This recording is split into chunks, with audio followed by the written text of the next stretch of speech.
today because I'm angry. I'm angry because I lost my best friend, I lost my husband, and my children lost their dad, and it could have all been prevented. I had in my mind what I was going to say when I got up here, but I guess it'll just have to come from the heart. I stood and watched my husband on the job site. Well, no, I take that back. I didn't watch him. I watched the cloud of dust that he worked in. He wore the respirator, the filter respirator, the last year that he worked. But what good did that do with the cloud of dust that he sat in? The blowers didn't work on the drill. The doors wouldn't stay shut. And I feel that it could have been prevented, all of it. My husband would sit up at night. He never slept. He had to sit to breathe. We would have to fan him for him to breathe at night. When Terry was diagnosed at the age of 38, he got off the drill. But then what he was put on, he would get 2 and 3 days a week of work, so his family was starving. He felt he had to go back on the drill to feed his family. The last year of work, he tried to protect himself, but it was too late.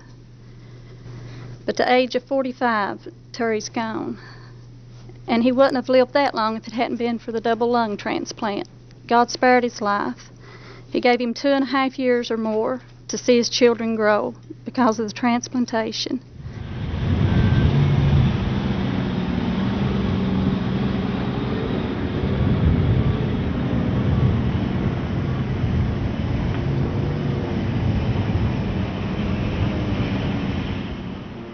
Every day miners face hazards. Some hazards they can see, some hazards they can't see. One hazard we can't see as miners is silica dust.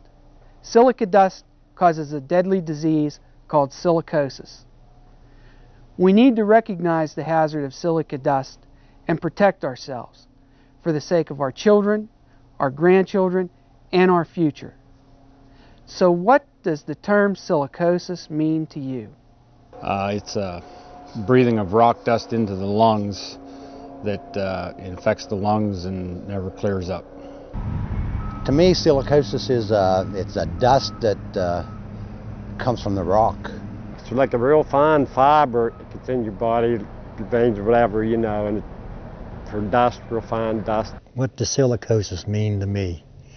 It's, I guess, would be what you breathe and get into your lungs and blocks you from getting any air. Lung disease. Okay, silicosis is a dust, a coal dust that affects the lungs, and it makes it hard for a miner to breathe, to walk, and affects their total living eventually. Silicosis is a disease that you get from dust that you breathe in your lungs. Well, from what I understand, it's dust that you cannot see that is in the air, and I ain't sure. When I think of the word silicosis, it reminds me of some of my old friends that were deep miners all their life that have a hard time breathing on oxygen, and I can see their faces, you know. Not a good word to me. Well, to me, the term silicosis, on a personal level, means my grandfather sitting in a chair, having difficulty breathing, couldn't walk to the kitchen table to have dinner, whistling when he breathed. Medically, what it means to me is a condition that people get after they've been exposed to silica dust, and that dust has gone into their lungs, and it stayed there long enough to cause a health effect. It can hurt them very quickly, or it can hurt them after a period of being very quiet, not having anything, and then really hurt them or kill them later. People who have a very high dose exposure, like someone doing sandblasting or would be in a place where the dose would be very high, might get a kind of silicosis that would actually fill their lungs with fluid and kill them in a matter of a very short period of time, less than years. There's an accelerated one that is a little less exposure that might kill you maybe 2 to 5 years. And then there's the kind that if you were a miner and you're associated with a smaller amount of silica dust, we don't see it, the kind that gets us, but a smaller amount, maybe we wouldn't feel any effect for 15 or 20 years, but after that we would start getting sick and we would just gradually go downhill. father-in-law had it, but he passed away, and his wife's grandfather had it, but he passed away too. Most people I know that had silicosis are no longer with us. He died from it. So other than that, I don't know a whole lot about it. You know, I know what it is, but how it affects you, it affects your breathing and everything like that. I do know that because that's problems he had. He's an older miner from around Central City where I live, and he calls it black lung. He had quite a bit of time underground, but he spent 12 years above ground too. He worked on a strip job. He was on a he was a helper on a Davy drill actually, and he has it, and he has a lot of problems breathing now.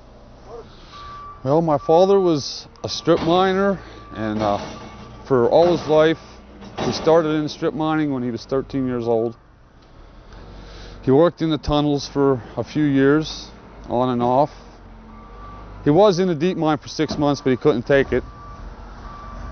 And here a few years back, they found out my father had bad lungs. I mean, they're done. They can't do nothing with him.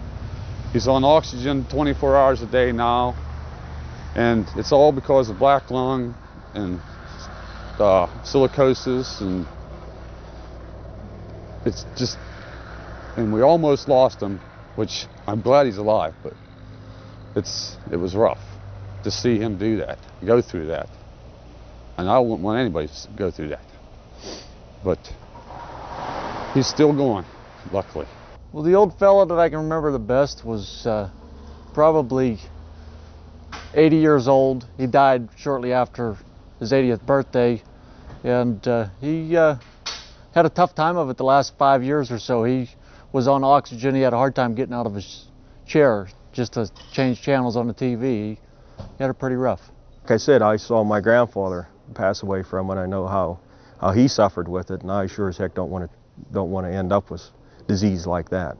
The doctor took x-rays, they took a breathing test to check my breathing, and they told me that there was a small amount of silicosis, which they tried to explain to me the best they could, and that there was dust in my lungs, and that if I continued to work in the atmosphere that I was in at that time without some kind of protection, I could only make it worse. The mining industry has given me a good living. Basically, money-wise, I know nothing else to the biggest degree. I couldn't go out and do any real physical labor. I've thrashed it around, and I figured I might as well stay with the mining drills, whatever. This lung lavage, where they introduced, I don't know, I guess it was gallons of sterile saline through tubing into your lungs. Of course, you're asleep through all this. It's flushed around in there and withdrawn. Well, it's affected. It has affected my work to the biggest degree. Like I say, I take the shortcuts where I can. My hobbies, I always like to walk, woods, nature, hunting. I've slowed down on all that, especially the hunting. I do some walking yet, not to any vigorous degree. Try to find a job out there. It's rough. It's real rough to find a job in the workforce, and I've operated heavy equipment since 1970. That's all I've ever done, and it's a little hard to change jobs and to go into a new workforce that you know nothing about. It's like telling a doctor that told me to change jobs. I said, it's like taking you out of your doctor's office and making you run heavy equipment.